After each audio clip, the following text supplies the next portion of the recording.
En régime continu, la loi d'Ohm exprime la relation entre la tension et l'intensité du courant qui traverse une résistance. Lorsqu'on applique une tension U à une résistance, le courant qui traverse cette résistance est égal à U sur R. Il est possible de généraliser cette loi au régime sinusoïdal forcé en utilisant la notion d'impédance. L'impédance généralise la notion de résistance électrique au régime sinusoïdal. Elle représente l'opposition d'un composant au passage d'un courant alternatif. Par exemple, une bobine parfaite en régime continu s'apparente à un interrupteur fermé, c'est-à-dire à un conducteur parfait, comme si sa résistance était nulle. Il n'y a donc pas de tension à ces bornes et le courant qui la traverse dépend des autres éléments du circuit. Mais en régime sinusoïdal, si on trace le courant et la tension qui traversent une bobine sur un même graphe, on observe que la tension aux bornes de la bobine est décalée par rapport au courant qui la traverse, comme si le courant qui traverse la bobine était en retard par rapport à la tension. La notion d'impédance permet de tenir compte de ce phénomène.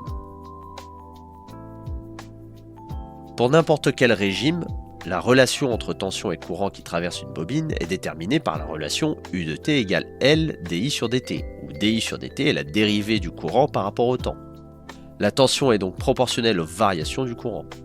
On dit d'ailleurs que la bobine s'oppose aux variations du courant. S'il n'y a pas de variation de courant, comme en régime continu, alors il n'y a pas de tension. En régime sinusoïdal, nous avons une tension oscillante, qui s'écrit sous une forme générale U de t égale UM cos ωt plus phi. De manière générale, en physique, lorsque nous avons des phénomènes oscillants, il est plus pratique de réaliser les calculs avec des nombres complexes. Pourquoi ? Car les phénomènes oscillants sont décrits mathématiquement avec des fonctions sinusoïdales. Ces fonctions peuvent être exprimées sous la forme d'exponentielles complexes par la formule d'Euler. La forme générale de la tension est alors la partie réelle d'une forme complexe U égale UM exponentielle de j ωt. Imaginons qu'on réalise les calculs sans passer par les nombres complexes. Prenons en exemple un circuit tout bête, une résistance en série avec une bobine alimentée par un générateur de tension alternative, E de t égale EM cos ωt. Si on cherche à calculer la tension aux bornes de la bobine, il faut appliquer la formule U de t égale L dI sur dt.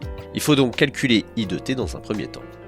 On sait par la loi d'Émaille que E de t est égal à UR de t plus U de t, où UR de t est la tension aux bornes de la résistance. En appliquant la loi d'Ohm, on sait que UR de t égale RI de t. On peut donc en déduire que I de t obéit à l'équation suivante. EM cos ωt est égal à RI de t plus L dI sur dt. Ce genre d'équation est appelée équation différentielle du premier ordre, et bien qu'il existe des outils mathématiques pour la résoudre, les calculs peuvent être fastidieux et, pour le dire franchement, pénibles. D'autant plus que le circuit considéré ici est le plus simple qui soit. Autant dire que lorsque les circuits deviendront plus complexes, il deviendra pratiquement impossible de trouver la tension ou le courant qui traverse un composant du circuit. L'astuce consiste donc à passer dans le plan complexe. Il suffit de dire que la tension EM cos ωt correspond à la partie réelle d'une tension complexe EM exponentielle de j ωt. Ici, on note l'unité imaginaire J pour ne pas la confondre avec le courant I de t. On fait la même chose pour toutes les tensions du circuit. On note UR la tension complexe de la résistance et U la tension complexe de la bobine. À la fin, pour obtenir la vraie tension U de t de la bobine, il suffira simplement de prendre la partie réelle de U.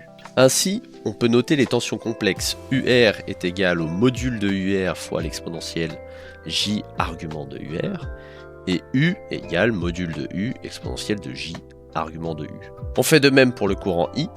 Appliquons maintenant la loi d'Ohm à ces tensions. On a UR qui est égal à RI et U qui est égal à L dI sur dt. Or, en régime alternatif, la forme générale de I est similaire à celle de E. I a donc pour forme générale IM exponentielle de j ωt plus phi, où phi est le déphasage de I par rapport à E. On a donc UR égale à R IM exponentielle de j ωt plus phi et U égale à L j oméga IM exponentielle de j ωt plus phi. Remarquez comment la dérivée a disparu et a été remplacée par j oméga. On obtient finalement EM exponentielle de j ωt qui est égal à RI plus JL oméga I, que l'on peut factoriser pour donner R plus JL oméga facteur de I. Cette équation nous donne l'égalité entre deux nombres complexes. Pour que deux nombres complexes soient égaux, il faut que leurs modules et leurs arguments soient égaux. On a donc pour le module EM égale racine carrée de R carré plus L2 oméga 2, le tout facteur de IM, et oméga t qui est égal à l'argument de R plus JL oméga plus oméga t plus phi. ce qui nous permet de déduire que IM est égal à EM sur la racine carrée de R2 plus L2 oméga 2, et phi qui est égal à moins arctangente de L oméga sur R.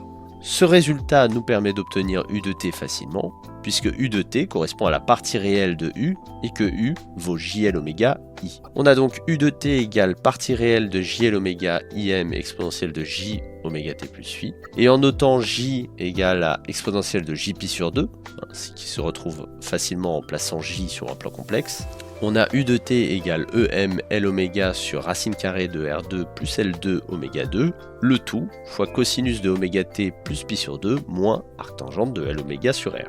En passant par le plan complexe, on a ainsi pu déterminer la tension au bord de la bobine sans passer par la résolution d'une équation différentielle. On peut maintenant tenter l'exercice d'application suivant, retrouver le résultat précédent à partir du pont diviseur de tension en utilisant les astuces suivantes. Première astuce, l'impédance complexe d'une bobine est notée ZL égale JL oméga. Cette impédance complexe se comporte comme une résistance. Deuxième astuce, le module d'un quotient est égal au quotient des modules. Et enfin, troisième astuce, l'argument d'un quotient est égal à la différence des arguments.